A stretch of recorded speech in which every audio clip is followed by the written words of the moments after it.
और गांव में केतन अपनी पत्नी रेखा के साथ रहता था। केतन अपने बेटे प्रणीत के साथ समोसे की दुकान चलाया करता था। केतन की समोसे की दुकान के सामने उसके बचपन के दोस्त मुन्ना की कुल्हड़ चाय की दुकान थी। केतन मुन्ना से हमेशा मिलने जाया करता था। क्या हाल है मुन्ना? आज तुमने अपने कुल्हड़ चाय की दुकान देरी से खोली। इसी वजह से मुझे रेखा की हाथ की गंदी चाय पीनी पड़ी। माफ करना केतन भाई साहब, पर मेरी तबीयत थोड़ी खराब थी, इसी वजह से मैंने आज दुकान थोड़ी देर से खोली। अरे तो डॉक्टर को दिखाकर दवा ले लो और आज आराम करो। शरीर ही जीवन है। जी मैंने दवा ले ली, और आपकी दुकान पर आज ग्राहक ही नजर नहीं आ रही। कैसे आएगी? आज प्रणीत अपने दोस्त की शादी में गया है। दुकान पर समोसे वही बनाता है।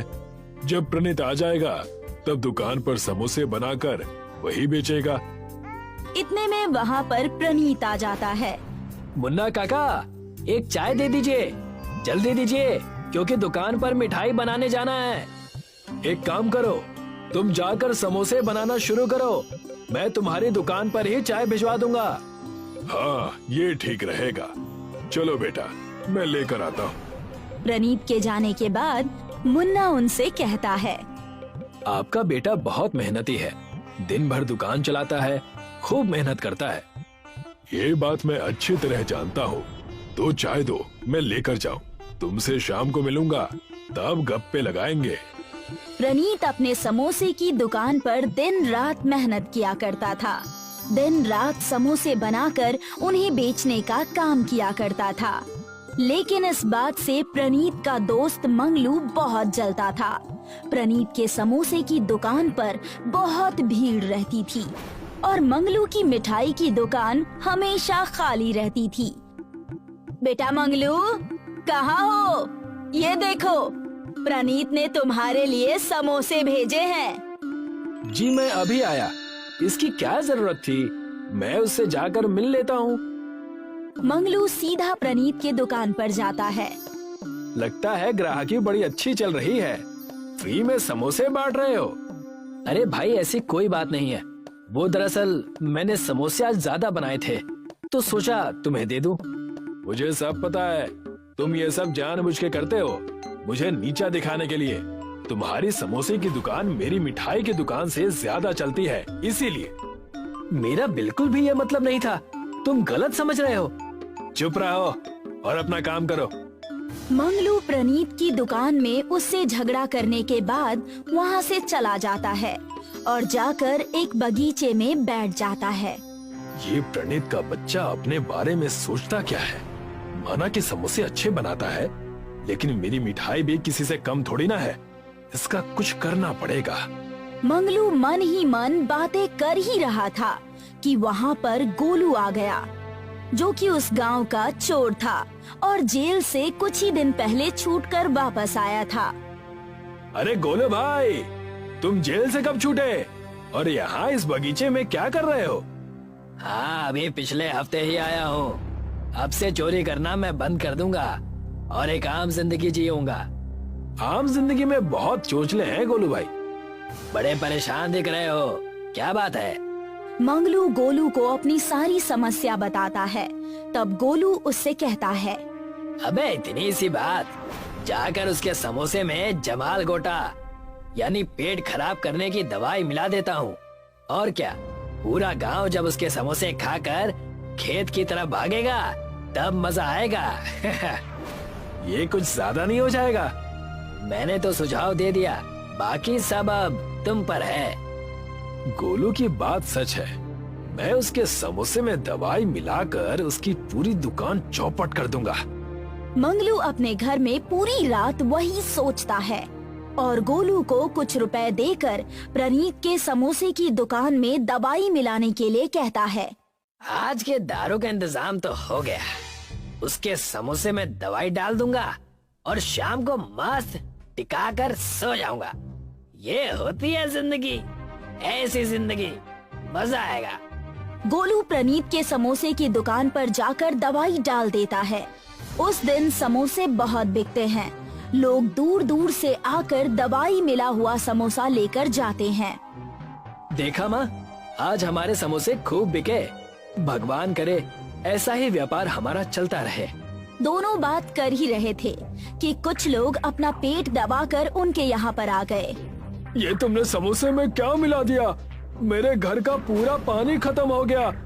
खेत के घास से काम चलाना पड़ रहा है अब। तुम्हारे समोसे बहुत बेकार हैं। मेरा पूरा परिवार बाथरूम के चक्कर लगा लगा कर थक गया है। क्या मिलाया था तुमने अपने समोसों में? मैं तो पहले से ही पतला हूँ, पूरा दिन जुलाब के चलते और पतला हो गया हूँ। दवाई वाले समोसे खाकर पूरे गांव को जुलाब हो गया था और यही सब वजह से प्रनीत के समोसे की दुकान चलनी बंद हो गई। आज के बाद तुम्हारी दुकान कोई नहीं आएगा, सब मिठाई खाएंगे, समोसा कोई नहीं खाएगा। प्रनीत की दुकान न चलने की वजह से मंगलू की मिठाई की दुकान खूब चलने लगी। इस बात से प्रनीत परेशान होकर मुन्ना की चाय की दुकान पर गया। क्या बताऊं मुन्ना काका, इतना अच्छा सब चल रहा था, आज देखो परेशान हो गया हूँ। बेटा, उतार चढ़ाव तो आते ही रहते हैं, सादा जीवन उच्च विचार। मुन्ना काका के मुंह से सादा जीवन उच्च विचार सुनकर प्रनीत वहाँ पर अपने पिताजी को बुलाता है। पिताजी, यहाँ आइए, मेरे पास हमारी दुकान बचाने के लिए एक तरकीब है। क्या तरकीब है? आप खिचड़ी बहुत अच्छी बनाते हैं, क्यों ना हम अब खिचड़ी का व्यापार करें? इससे लोगों का जो पेट खराब है वो भी ठीक हो जाएगा, उन्हें हल्का खाना खाने को मिलेगा और हमारा व्यापार जो बिगड़ गया है वो ठीक हो जाएगा। वाह बेटा वाह, तुमने क्या तरकीब निकाली है। हम ऐसा ही करेंगे। क्या मैं भी इसमें शामिल हो सकता हूँ? हम कुल्हड़ खिचड़ी बनाकर बेचेंगे। अरे मुन्ना भाई, ये भी कोई पूछने की बात है? आप जरूर हमारे साथ हमारी कुल्हड़ खिचड़ी की दुकान पर आ सकते हैं। केतन, मुन्ना और प्रनीत उसी दिन अपनी कुल्हड़ की खिचड़ी की दुकान खोलते हैं और केतन खिचड़ी बनाकर प्रनीत को देता है। प्रनीत उन्हें कुल्हड़ में डालकर लोगों को बेचने लगता है। आओ आओ, कुल्हड़ खिचड़ी खाओ, जिसका भी पेट खराब हुआ है यहाँ आओ और ये खा कर जाओ, पहले दिन मुफ्त इलाज। हाँ बेटा, तुमने पहले दिन मुफ्त करके बहुत अच्छा किया। अगर आज कोई ठीक हो गया तो कल से हमारी ग्राहकी भी बढ़ जाएगी। पहले दिन ही कुल्हड़ खिचड़ी बहुत बिकी, उनकी ग्राहकी बहुत अच्छी हुई। जैसे जैसे लोगों को पता चला कि कुल्हड़ खिचड़ी खाने की वजह से उनका पेट साफ हो जाएगा, वो प्रनीत की कुल्हड़ खिचड़ी की दुकान पर जाने लगे। मुझे मेरे पूरे परिवार के लिए कुल्हड़ खिचड़ी देना और इस बार थोड़ा ज्यादा देना। देखते ही देखते प्रनीत, मुन्ना और केतन की कुल्हड़ खिचड़ी की दुकान बहुत चलने लगी। दोनों बाप बेटे और मुन्ना कुल्हड़ खिचड़ी की दुकान अच्छे से चलाने लगे। तुम्हारा ढेर सारा शुक्रिया जो तुमने मुझे भी कुल्हड़ खिचड़ी का हिस्सा बनाया। ये हमारे लिए सौभाग्य की बात है कि जब हमारे ऊपर संकट था तब आप हमारे साथ खड़े थे। ये सब देखकर गोलू और मंगलू अपना सिर पीटने लगे। गोलू को चोरी के इल्जाम में पुलिस ने फिर से पकड़ लिया और मंगलू अपनी छोटी सी मिठाई की दुकान फिर से चलाने लगा, जो कि बिल्कुल नहीं चलती थी। एक मंदिर के बाहर एक भिखारी बैठकर लोगों से भीख मांग रहा था। वो बहुत भूखा था और बहुत देर से वहीं पर बैठा हुआ था, पर उसे कोई भी भीख नहीं मिल रही थी। भगवान के नाम पर कुछ दे दो, 2 दिन से कुछ नहीं खाया बाबू। भगवान के नाम पर कुछ दे दे भाई, दे दे। इतने में वहाँ पर एक बड़ी सी गाड़ी से उतरकर 2 लोग आते हैं। वो दोनों दोस्त होते हैं। उनका नाम आलोक और अक्षत होता है। आलोक एक बहुत बड़ी कंपनी का मालिक होता है और अक्षत उसका पार्टनर होता है। आलोक, इस समय तुम मुझे मंदिर क्यों लेकर आए हो? कुछ देर में ही तो हमारी मीटिंग है। मेरा मन कर रहा था भगवान के दर्शन करके फिर चलते हैं। आलोक और अक्षत सीढ़ियाँ चढ़ने लगते हैं। वो भिखारी आकर अक्षत का पैर पकड़ लेता है। अक्षत डर जाता है और उससे भागने लगता है। आलोक ये सब देख ही रहा होता है। साहब, कुछ खाने को दे दो, कुछ तो दे दो साहब, मुझे बहुत भूख लगी है। 2 दिन हो गए मैंने कुछ नहीं खाया है साहब, कुछ दे दो। अरे ये क्या कर रहा है? छोड़ मेरा पैर, पूरे कपड़े खराब कर रहा है। जाओ यहाँ से, जा किसी और से भीख मांग। अरे रुको रुको, इतना कह रहा है तो कुछ दे दो उसे। अरे आलोक, तुम नहीं जानते हो, इन लोगों के हाथ पैर सब सही सलामत है, तब भी इन लोगों को फ्री का खाने की आदत हो जाती है। ये सब धंधा बना दिया है। तुम रुको, मैं देखता हूँ। आलोक जाकर भिखारी को बिठाता है और उसे खाना लाकर देता है। भूखे की तरह भिखारी सारा खाना खा जाता है। फिर आलोक उससे पूछता है, क्यों भाई, तुम्हें ऐसे लोगों से भीख मांगने में अच्छा लगता है क्या?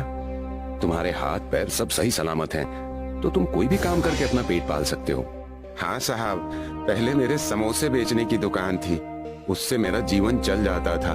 मेरी पत्नी भी मेरे साथ थी, पर समय का फेर ऐसा हुआ कि उसे एक गंभीर बीमारी हो गई और मेरे सारे पैसे और दुकान उसके इलाज में चले गए, पर वो बच नहीं सकी। अब मैं बस उसकी याद में पागलों सा घूमता हूँ। मेरे पास पैसे भी नहीं है कि कोई नया धंधा ही शुरू कर लूं। भिखारी की कहानी सुनकर आलोक की आंखों में आंसू आ